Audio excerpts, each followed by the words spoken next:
Hello friends, today we will start our second lesson, that is microorganisms, friend and foe.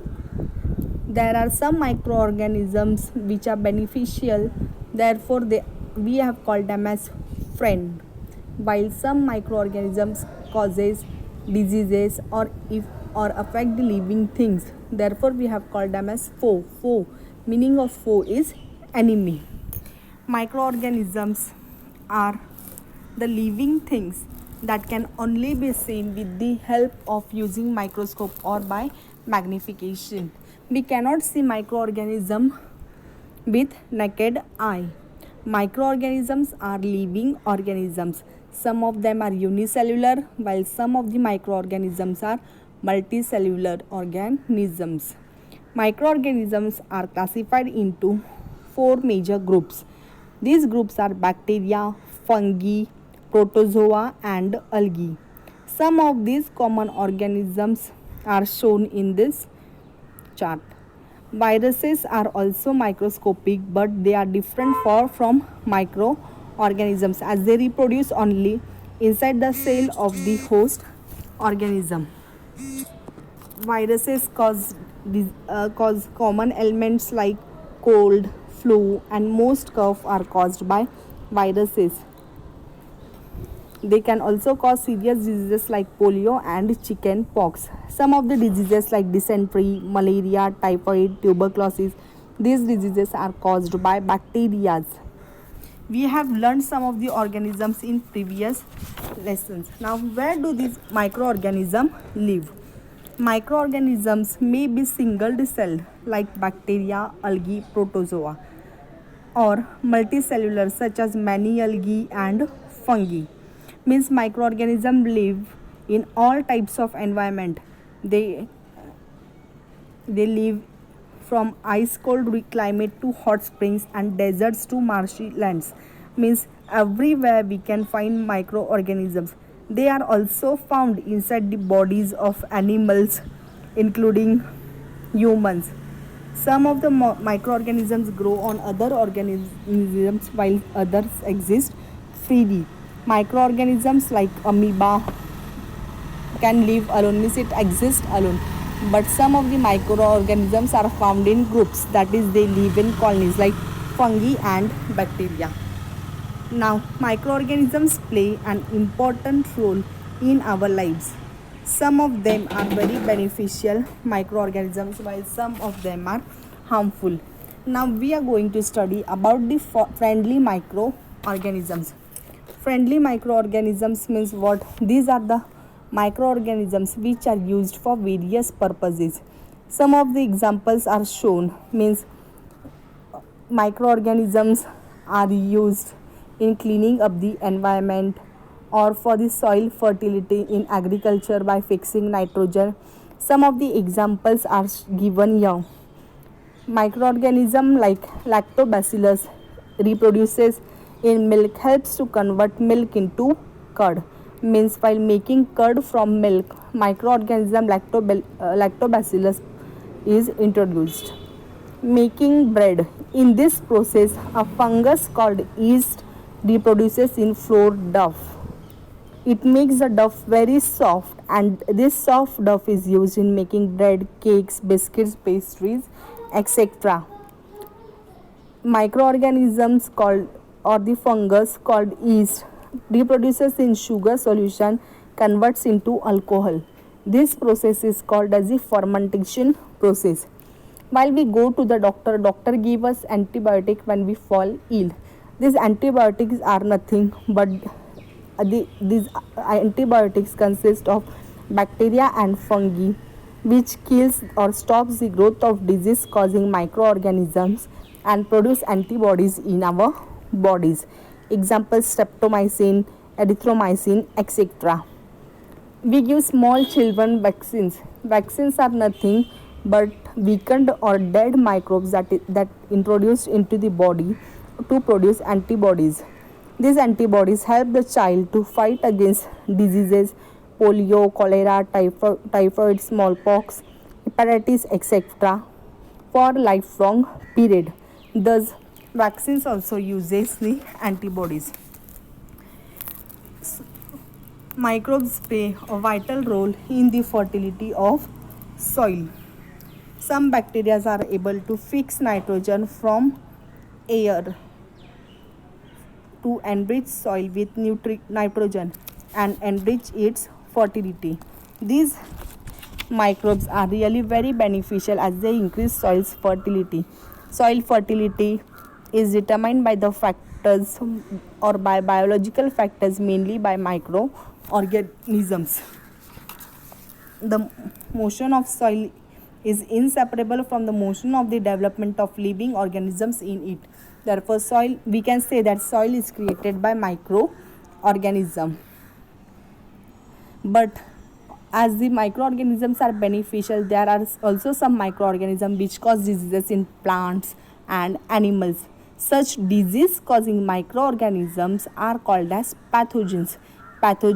Therefore we can define that pathogens are the microorganisms that causes diseases in plants, animals and even human beings.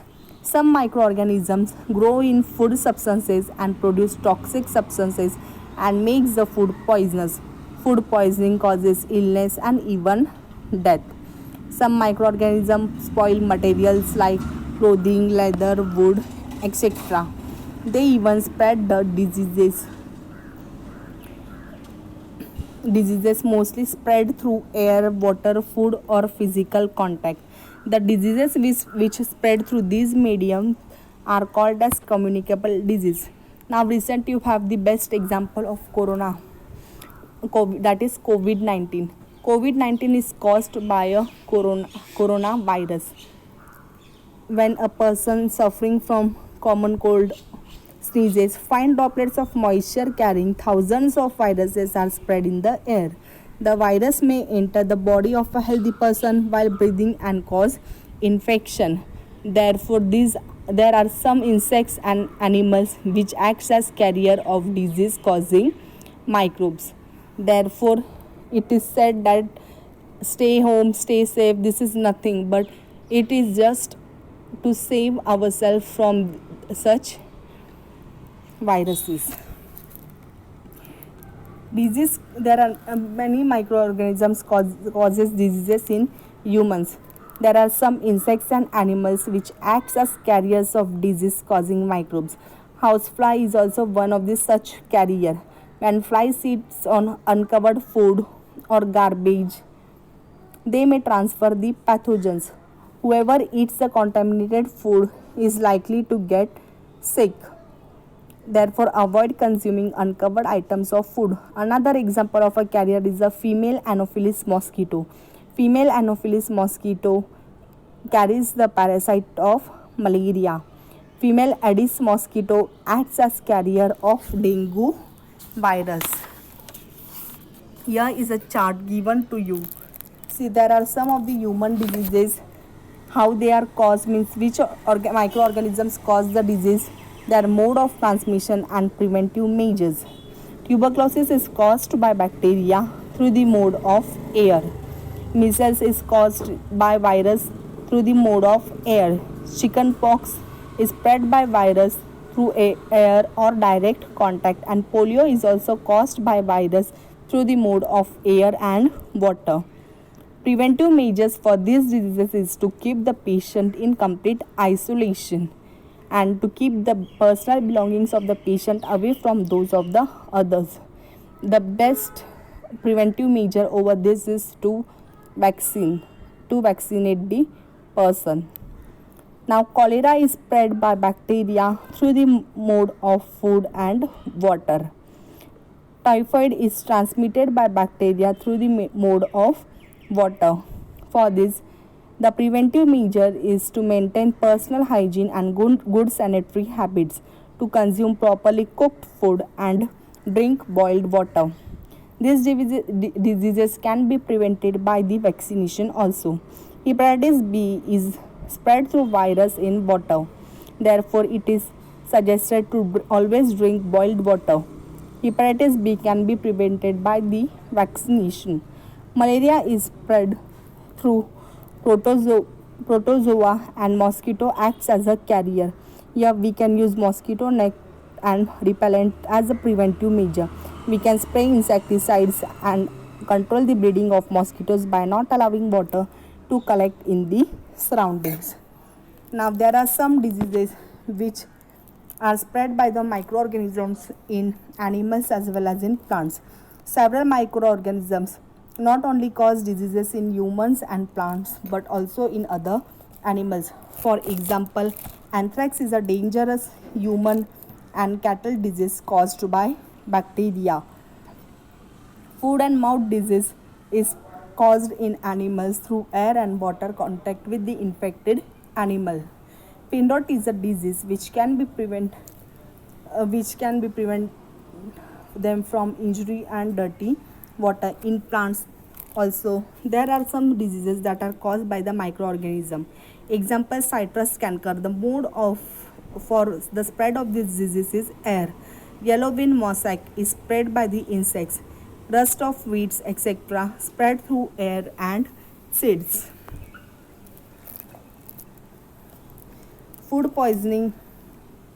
Next topic is food poisoning. Food poisoning is food poisoning is caused by the microorganisms that grow on our food, sometimes to produce toxic substances. These microorganisms make the food poisonous, causing one to ill, or even it can cause death. The common symptoms are vomiting, bloody diarrhea, dehydration, and diarrhea that lasts for more than 3 days. Therefore, it is suggested that we should always eat covered and hygienic food. In order to prevent this food, it is necessary to preserve it. Now, what is the preservation? We preserve the food with the help or by using some chemicals which are used in combination of food to prevent the growth of microorganisms in solution. There are natural preservatives as well as artificial preservatives. Some of the natural preservatives are as shown: common salt, sugar, oil, vinegar, lemon, honey, citric acid, vinegar, rosemary extract these are the natural preservatives. Natural preservatives are considered safer as they always exist in nature and our immune systems are also used to them. For example, common salt is used for storing meat and fish for a long time and to prevent the growth of bacteria. Salting is also used to preserve raw mangoes, tamarind, etc. We preserve jams, jellies, and squashes by sugar as it reduces the moisture content which inhibits the growth of bacteria. Use of oil and vinegar prevents spoilage of pickles because bacteria cannot live in such environment. Liquid such as milk is stored by giving some heat and cold treatment. This process is called as pasteurization. It means partial sterilization of a substance and especially a liquid at a temperature or for a period of exposure that destroys optionable organisms without major chemical alteration of the substance. It means that pasteurized milk is consumed without boiling as it is free from harmful microbes.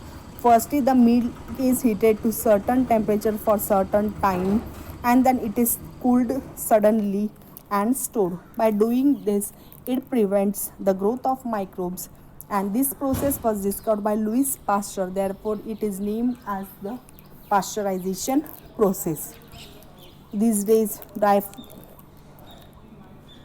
now our next topic is nitrogen fixation. Nitrogen fixation is a process where atmospheric nitrogen is converted into ammonium ion and other nitrogen compounds which can be utilized by plants. Nitrogen fixation is needed or is helpful in order to increase the soil fertility by giving nitrate or nitrate to soil. This nitrogen fixation process is carried by the microorganisms like rhizobium, cyanobacteria, blue-green algae and fungi as its number increases in the soil. This process increases the human content of the soil and also increase the water holding capacity of the soil. Plants can avail nitrogen from the soil, but animals have to depend on plants for the nitrogen. Nitrogen from the abiotic pool is incorporated into biotic pool.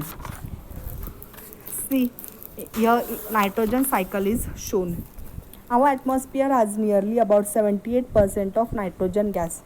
Nitrogen is one of the essential constituents of all living organisms as part of proteins, chlorophyll, nucleic acids, and vitamins.